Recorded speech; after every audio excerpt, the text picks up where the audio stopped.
Bonjour à tous, aujourd'hui nous allons parler de Seven Wonders Duel. Mais avant ça, abonne-toi à ma chaîne pour avoir des informations sur comment on joue aux jeux de société. Alors si tu connais pas Seven Wonders, je t'invite à aller voir ma première vidéo sur Seven Wonders, le jeu complet. Donc Seven Wonders Duel, c'est un jeu, comme son nom l'indique, à deux, de reproduction. À partir de 10 ans, une partie dure environ 30 minutes. Dans cette version, on retrouve toujours les âges 1, 2 et 3. On retrouve les pièces. Par contre, cette fois, on en a des plus élevés. Ce qu'il n'y avait pas dans Seven Wonders, ce sont des jetons progrès que l'on va venir poser ici. Normalement, c'est au pif, mais bon. Hop. Voilà. Donc, il y a un petit plateau avec un jeton militaire. Et donc, que l'on va venir déplacer en fonction du nombre de cartes militaires que l'on va prendre. Il y a les merveilles. Alors, pour la préparation du jeu, donc on place 4 merveilles comme ça, tirées aléatoirement. Le premier joueur va en piocher une. Le deuxième joueur va en choisir 2. Et le dernier joueur va prendre ça. Puis on recommence à en disposer 4. Au hasard, encore une fois. Hein. Cette fois, c'est le joueur 2 qui en pioche une. Et le joueur 1 qui en pioche 2. Et donc, il prend ça. Donc, il y a un joueur qui aura ces 4 merveilles-là, qui peut essayer de les réaliser. Donc, quand on aura les cartes, ils peuvent mettre une carte face cachée ici pour réaliser les merveilles. Et donc, chaque merveille, donc là, par exemple, celle-ci, elle rapporte 2 points. Et on peut regarder toutes les défausses et en faire une. Celle-ci, elle rapporte 4 points. Et elle permet de construire elle permet de fabriquer, soit de la briquette, soit de la pierre, soit du bois. Celle-ci, elle fait gagner 12 pièces instantanément et elle permet de rejouer tout de suite. Donc on repioche une carte et on refait l'action de la carte ou éventuellement, on peut éventuellement aussi faire la dernière merveille en mettant sa carte là. Et donc là, celle-ci, elle fait gagner 3 pièces, elle fait perdre 3 pièces à l'adversaire, elle fait rejouer instantanément et elle gagnera 3 points, etc., etc. Chaque merveille a donc des actions possibles et des gains de points possibles aussi. Donc voici comment installer l'âge numéro 1. Vous devez disposer des cartes visibles et non visibles. On va commencer par la ligne du bas. Tant que la ligne du bas n'est pas faite, on ne peut pas retourner les cartes supérieures et les prendre. C'est d'abord, on commence par la ligne du bas, on prend. Ensuite, dès qu'il y a une place de libre, on peut libérer celle-là et la prendre éventuellement. Chaque joueur va donc piocher chacun son tour une carte et soit la construire pour sa cité, soit la mettre pour faire une merveille, soit la défausser pour gagner 3 pièces. Dans Seven Wonders Duel, il y a 3 façons de gagner, 3 façons possibles. Donc, soit à la fin du jeu, comme dans Seven Wonders, on compte tous les points gagnés en fonction des différentes cartes et celui qui a le plus de points remporte. Mais il y a aussi, avec le petit pion là, le pion militaire, si jamais on arrive au bout, eh ben, on remporte la partie par suprématie militaire. Et la dernière façon de gagner, c'est donc avec les cartes vertes, les cartes scientifiques. Si on a 7 symboles différents, donc il y en a 6 dans les cartes, et il y a le jeton progrès qui permet de faire le 7e et donc de remporter par suprématie scientifique. Donc chaque joueur commence la partie avec 3 pièces, et quand on défausse une pièce, on récupère 3 pièces, sauf si on a des cartes jaunes, comme celle-ci ou comme celle-ci, un peu plus tard, donc là parce qu'on ne peut pas les avoir tout de suite. Mais donc si on a des cartes jaunes, ça s'additionne. Donc si on défausse une carte et qu'on a une carte jaune, ça nous fait donc 3 pièces plus une carte jaune, ça nous fait 4 pièces au total. Si on a 4 cartes jaunes, et ben ça nous fait 3 pièces plus les 4, ça nous fait 7 pièces au total. Donc on va commencer la partie. Donc là, le joueur numéro 1, c'est celui de ma gauche. C'est celui ici, là. Donc lui, il va commencer par faire de la pierre. Il fabrique de la pierre dans sa cité, voilà.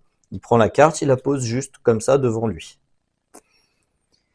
Le joueur numéro 2, il va dépenser une pièce et il va faire du verre. Il fait du verre et il dépense une pièce. Et donc là maintenant, c'est au joueur numéro 1. Donc vu qu'il fait de la pierre tout à l'heure, il va pouvoir construire ça, qui lui rapportera 3 points à la fin de la partie. Le joueur numéro 2, il va faire ça. C'est gratuit, il n'y a rien à faire. Et là, il y a un petit masque. Donc en fait, au prochain âge, par chaînage, s'il voit le logo masque affiché ici, là, eh ben, il pourra la construire gratuitement. Donc là, vu qu'il a libéré cet emplacement-là, on peut le retourner et voir ce qu'il y a derrière. Donc là, le joueur numéro 1, il va faire la guerre. Il va dépenser 2 pièces. Donc il dépense 2 pièces. Et là, on peut déplacer le jeton militaire ici. Donc si la partie s'arrêtait ici, le joueur numéro 1 marquerait 2 points parce que le jeton militaire est en face du 2. Et on peut libérer ces 2 cartes-là. Donc là, le joueur numéro 2, il va prendre celle-ci, qui lui rapporte 4 pièces tout de suite. Et en plus, il a une carte jaune, donc si jamais il défausse, ça lui fera des sous en plus. Donc 4 pièces. Le joueur numéro 1 va faire ça. Le joueur numéro 2 va faire du papyrus et dépenser une pièce. Le joueur numéro 1 va faire du bois. Le joueur numéro 2, il va faire quoi? Eh ben, il va prendre la guerre, mais cette fois, il va la défausser. Donc il la jette et il récupère 4 pièces.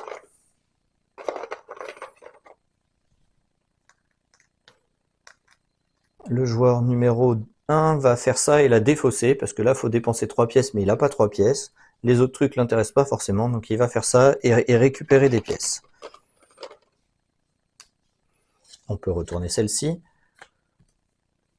Alors, le joueur numéro 2, il va faire ça.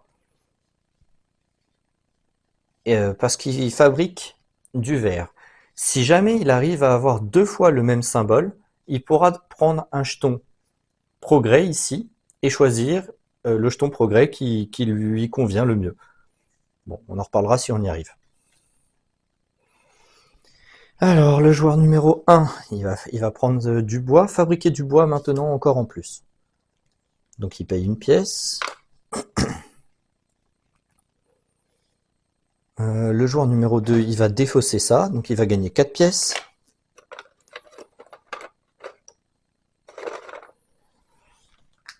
On retourne la carte. Le joueur numéro 1, il va faire la guerre. C'est gratuit. Il n'y a rien à construire, à fabriquer, donc il va faire ça. Il va faire ça, du coup le jeton militaire retourne au milieu. Si jamais vous voulez faire une carte, si jamais vous voulez réaliser une merveille par exemple, il faut soit fabriquer, donc là en l'occurrence il faut fabriquer du papyrus, 2 briquettes et 2 pierres. Le joueur 1, lui, pour l'instant, il fabrique une pierre et pas le reste. Donc s'il voulait faire ça, il prend une carte, mais il doit acheter le reste des fournitures qu'il ne fait pas, qu'il ne fabrique pas, et donc il doit payer 2 pièces à chaque fois. Il doit payer 2 pièces pour de la briquette parce qu'il n'en fait pas, 2 pièces pour une autre briquette parce qu'il n'en fait pas. Et donc soit il achète à son adversaire, soit il achète à la banque, s'il a les sous. Mais là, il les a pas en l'occurrence. Donc le joueur... Oh putain, je sais plus où j'en suis. Ah non, j'en suis au joueur 2. Le joueur 2, il va faire ça, il va faire de la briquette. Il va dépenser une pièce. Le joueur 1, il va défausser celle-là hein, pour gagner 3 pièces. Hop, on retourne celle-ci. Alors, le joueur 2, il veut faire la guerre, mais il fabrique pas de bois, donc il va en acheter à son adversaire qui lui en fabrique, donc il lui paye 2 pièces. Le joueur 1, il va faire la carte verte et il dépense 2 pièces. Et lui, donc il prend celle-ci, soit il la joue, soit il la défausse. Là en l'occurrence, il va la jouer et dépenser 2 pièces.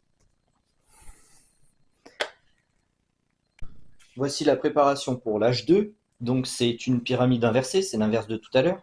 Et j'ai oublié de dire tout à l'heure, vu que le joueur 2 a refait la guerre, on est reparti ici sur le numéro 2. Donc cette fois, c'est le joueur numéro 2 qui va commencer. Donc le joueur numéro 2, il va faire ça. Il va refaire du vert une nouvelle fois. Et on retourne celle-là.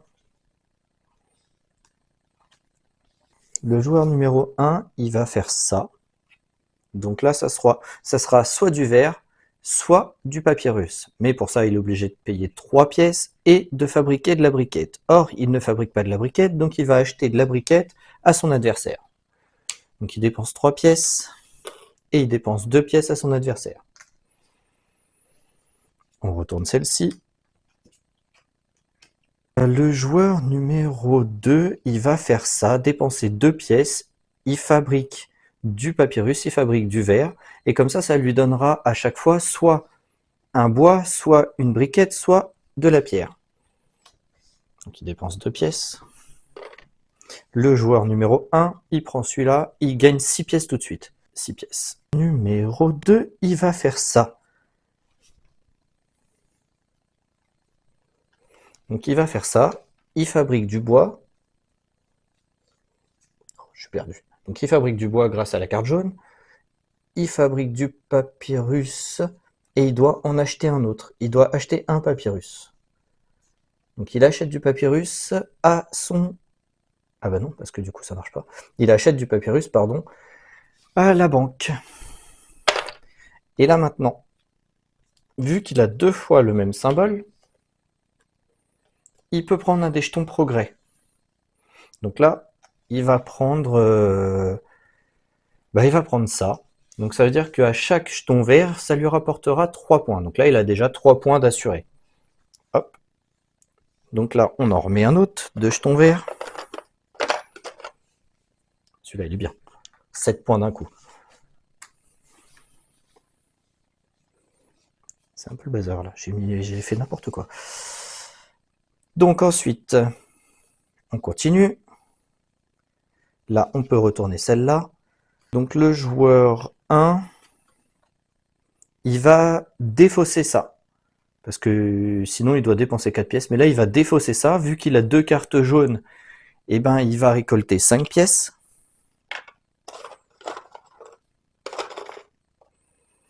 Voilà, 5 pièces de plus. Le joueur 2, il va faire de la guerre. Normalement, il fabrique tout. Bon, normalement, c'est mieux organisé que ça, mais là, c'était pour la vidéo, du coup, c'est tout compact. Donc, il va faire de la guerre. Donc, le joueur 2, il va faire la guerre. Le pion va repartir de l'autre côté. 1, 2. Parce que là, cette fois, il y a 2 boucliers. Donc, 2 boucliers, ça fait 2 cases. On retourne celle-ci. Le joueur 1, il va faire ça. Parce qu'il fait du bois. Il fait 2 fois du bois. Et grâce à sa carte jaune, il fait du vert. Donc, il va faire ça. Ça lui rapportera 5 points.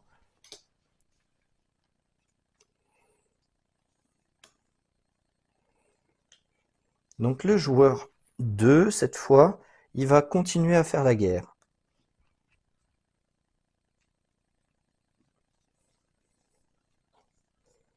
Donc il va faire la guerre, ça il fabrique, et il se déplace encore de 1 bouclier de plus par là.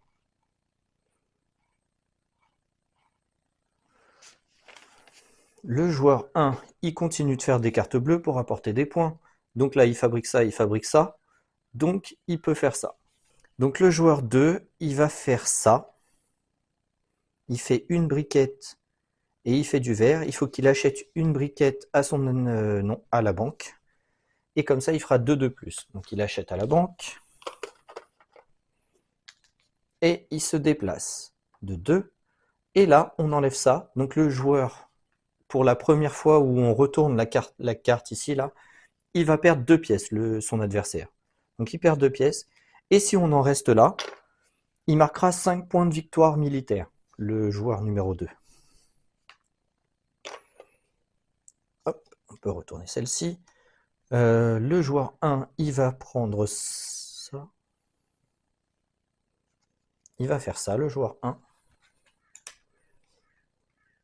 Le joueur 2, il va faire ça. Ah bah non. Je me suis trompé. Attendez, je me suis trompé. Du coup, le joueur 1, finalement, il va faire ça parce qu'il a la lune. Au tour d'avant, il avait la lune. Donc là, elle apparaît ici. Donc c'est soit il faut fabriquer du bois et du papyrus, soit avoir la lune par chaînage. Et donc là, il a la lune, donc par chaînage, il peut le faire gratuitement. Donc il va faire ça, pardon. Donc lui, le joueur 2, eh ben, il va faire ça, parce qu'il fait tout ça. Le joueur 1, il va retourner celle-là, la mettre sous sa merveille ici, parce que du coup, il fait du papyrus, il fait du bois, il fait de la pierre, il manque juste un papyrus qu'il va acheter à son adversaire. Donc il achète 2 pièces à son adversaire, et donc il peut faire ça. Et maintenant, ça lui produit encore en plus, soit une fois du bois, soit une fois de la pierre, soit une fois de la briquette. Alors, le joueur 2, il va continuer à faire la guerre, il continue. Donc là, on rajoute 2 de plus, il fabrique de tout ça. Donc on rajoute 2 de plus. 1, 2, et une nouvelle fois, on enlève la petite carte ici. Le joueur adverse perd 5 pièces. Et là, si on en reste là, il marquera 10 points, le joueur numéro 2. Le joueur numéro 1, et ben cette fois, il va dépenser 2 pièces pour pouvoir faire 2 briques supplémentaires.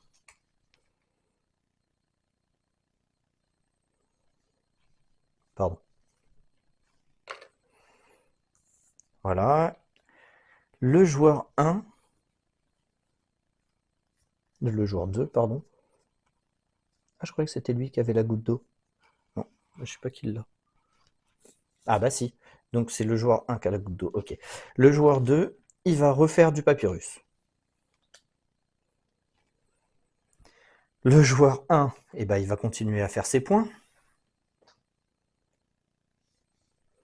Le joueur 2, il va défausser celle-ci. Donc il a 2 cartes jaunes, donc ça lui fait 5 pièces.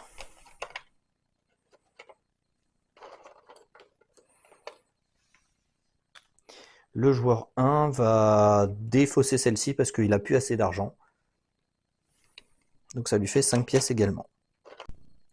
Donc pour l'âge 3, on retrouve des guildes. Donc je dis on retrouve parce que c'est en référence à Seven Wonders. Donc allez voir la vidéo Seven Wonders.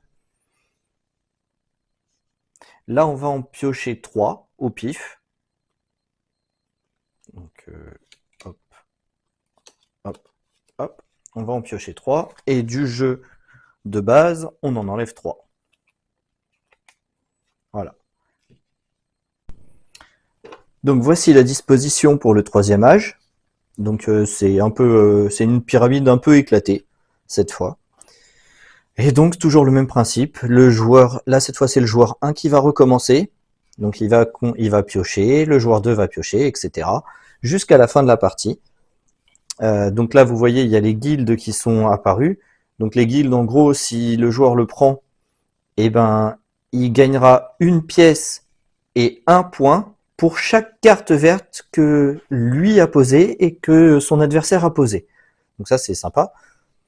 Là actuellement on gagne 1 point et 1 pièce pour chaque carte verte. Donc les pièces sont à prendre tout de suite, les points sont à compter à la fin. Là c'est pour chaque merveille construite, on gagne 2 points, que ce soit nous ou l'adversaire. Une règle que j'ai pas dite, c'est si un joueur réussit à faire ses 4 merveilles, L'autre joueur ne pourra en faire que 3. Il ne pourra pas faire sa 4e. Elle est abandonnée, sa 4e merveille. Voilà. Donc bien sûr, si vous faites une suprématie militaire, la partie s'arrête instantanément. Si vous faites une suprématie scientifique, la partie s'arrête instantanément. Donc là, une fois qu'on a pioché toutes les cartes, on compte, on fait le décompte des points, c'est la fin de la partie. Donc voilà, nous avons fini la partie. On va compter les points. Donc ici, on note les noms de chaque 1. Ici, on compte le nombre de points que rapportent les cartes bleues. Ici, on compte le nombre de points que rapportent les cartes vertes. Donc à la différence de Seven Wonders, là, ça marque des points tout de suite. Il n'y a pas de, on calcule en fonction des logos scientifiques. Là, si une carte affiche 1 ou 2 ou affiche un nombre de points, c'est ça le nombre de points. Donc on calcule au total combien on en a dans notre jeu. Combien rapportent les cartes jaunes? Parce que dans l'âge 3, par exemple, il y avait le nombre de cartes rouges que vous avez en votre possession vous rapporte 1 point, etc. Pareil pour les guildes, donc c'est ce que je disais tout à l'heure avec les cartes vertes de chaque côté ou les pyramides, les merveilles de chaque côté, pardon. Là, c'est les points que chaque merveille rapporte. Ici, c'est les jetons progrès. Donc là, par exemple, le joueur 2 avait pris celui-là, donc il aurait eu 3 points, mais il aurait pu en avoir bien plus s'il avait réussi à avoir plusieurs jetons progrès, parce que je rappelle qu'il faut avoir 2 logos scientifiques identiques pour pouvoir prendre un jeton progrès. Là, c'est les pièces. Donc les pièces, si vous avez, par lot de 3 pièces rapportent 1 point. Donc si vous avez, là en l'occurrence, le joueur 1, il a 6 pièces, donc il a 2 points. Le joueur 2, il en a 9, et ben il a 3 points. Et là, les points militaires. Donc le joueur 1, il a 0. Par contre, le joueur 2, vu que le pion maintenant, il est toujours sur le 10 points, il a 10 points. On fait le calcul total et on regarde qui a gagné. Voilà, c'est fini pour aujourd'hui pour Seven Wonders Duel. Mais il faut savoir qu'il existe aussi Seven Wonders Duel Panthéon, qui est une extension, et Seven Wonders, Duel Agora, qui est aussi une extension. Je vous en parlerai dans la prochaine vidéo. Donc n'hésite pas à t'abonner et à mettre la petite cloche pour avoir l'information que la vidéo est sortie. J'espère que cette vidéo vous a plu. On se retrouve très bientôt. Au revoir.